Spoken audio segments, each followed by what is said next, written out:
Welcome back to the channel. Back on the 8-horse Mogul project today.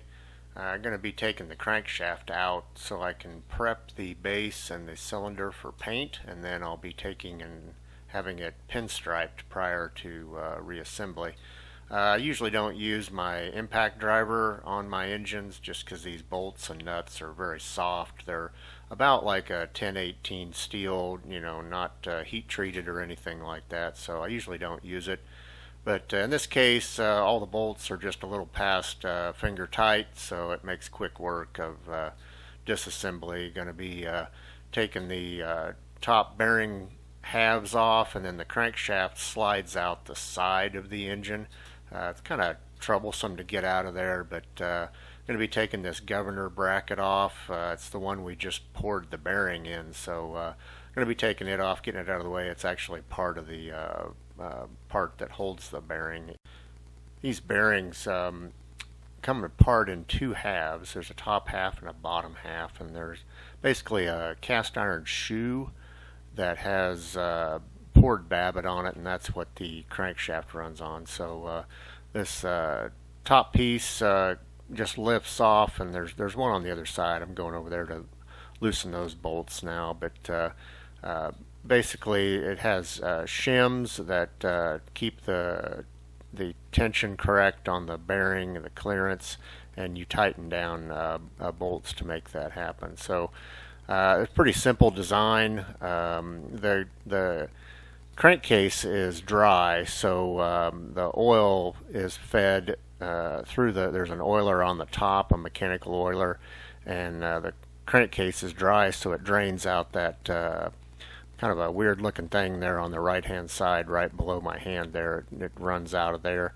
The oil comes out there and keeps the crankcase dry. So we'll be taking a look at that here in a little bit, but there's the top of the bearing off of there, and the bearing part actually didn't come off, so you can kind of see it's a shoe that's machined and then has babbitt in it. So now we'll get that crank out of there. It's kind of an obnoxious thing in a tight space and quite heavy and oily and greasy, so a good way to smash some fingers. So I'm just going to take my time here and try to not smash fingers. I did weigh this crankshaft after I got it out, and it does weigh 65 pounds. So I thought maybe it was a little heavier than that, but I guess not. So there is a oiler that's a ring oiler on that crankshaft for getting oil to the rod journal. It's actually not there. So that piece is missing, but good thing I have some that I recast a while back for another 8-horse project that's coming up. So anyway, just keep disassembly here. I'm going to take this breather off. This is a drain for the crankcase. Remember I said that there was oil that run out of the crankcase because it's a dry crankcase, and this is a part that is kind of a muffler for that, and then a drain as well. And it's actually a pretty rare part. It's usually one that is missing on the engines. For some reason they get taken off or broken or something like that. Tech note time on these babbitt bearings. They get oiled from the top from a mechanical oiler, and there's a groove here on this. This is on the side shaft side of the engine. That groove is for distributing the oil throughout the bearing. It doesn't go clear to the edge of the bearing, otherwise the oil would just run out. So there's a special tool for doing that. And if we look at the other side of the engine, there is another bearing that has that groove go off into the crankcase, and that's because that oil has to run inside the engine, and that's eventually how the rod journal gets oiled on the crankshaft. But you'll notice there's some wear out to the edge because that groove is not cut quite correctly for the oil flow, so I'm going to have to do a little work on that. But that groove is very important, otherwise you have a dry bearing.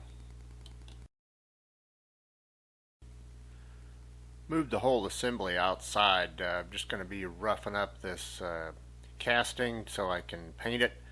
I don't know what this primer is, but it's pretty tough stuff, so I'm just going to rough it up, get off the loose stuff. There are some areas that will flake off, so I'm just going to use a right angle grinder here with a wire wheel on it, clean up all the surfaces. It looks like there's some original paint underneath this, but I don't think it is. I think it's a crust that happens on some of these castings.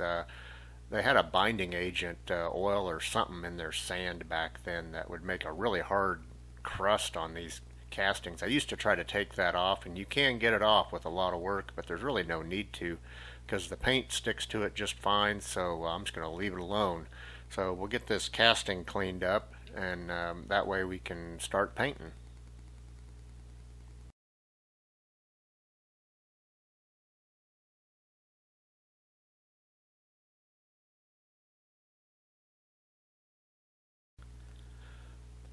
Now back on the mandrel press, remember I have a number 3 Atlas compound mandrel press that I'm getting ready for shop use here, just kind of doing a work restoration on it. I've got some paint here. It's automotive paint actually. It's quite runny. It's about the consistency of water. It's meant to be sprayed, but I'm not set up to spray, so I like to brush. So it doesn't cover real well because it's one problem. When they took the lead out of the paint, it caused a lot of paints to not cover real well, and spraying it, you can't really see that because you can just put it on as thick as you want, but brushing it really shows up. So you can see that this first coat isn't covering very good.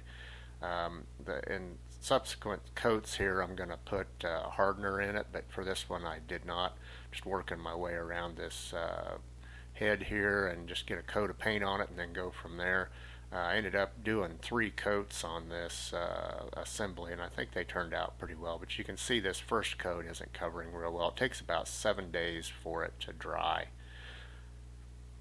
Well, here it is. A few days later, I got 3 coats on there, and you can see it covered real well. Like I said, it takes about 7 days for that to cure out, and it's quite smelly, so I try to do it with the door open, but I think it looks pretty good. Got a little bit of work to do on the other side here. I need to paint those highlighted letters and clean up the tag, but I really am pleased with this paint, and I think it brushed really nice.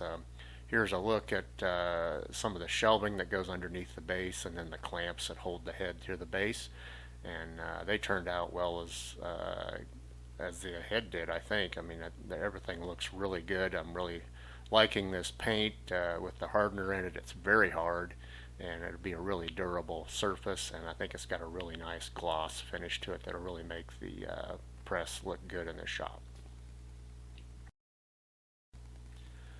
Thank you for watching. Another video done. It's a short one. It's only 8 minutes long this time, but we covered some interesting topics, and next step will be getting the base ready to prime and paint, and then I'll be taking that base and cylinder to a lady that pinstripes for me and get the pinstriping done prior to assembly of the engine. It'd just be easier to pinstripe it with it tore down like this and very clean. So thanks for watching again, and like and subscribe to the channel if you like what we're doing here, and see you in the next video.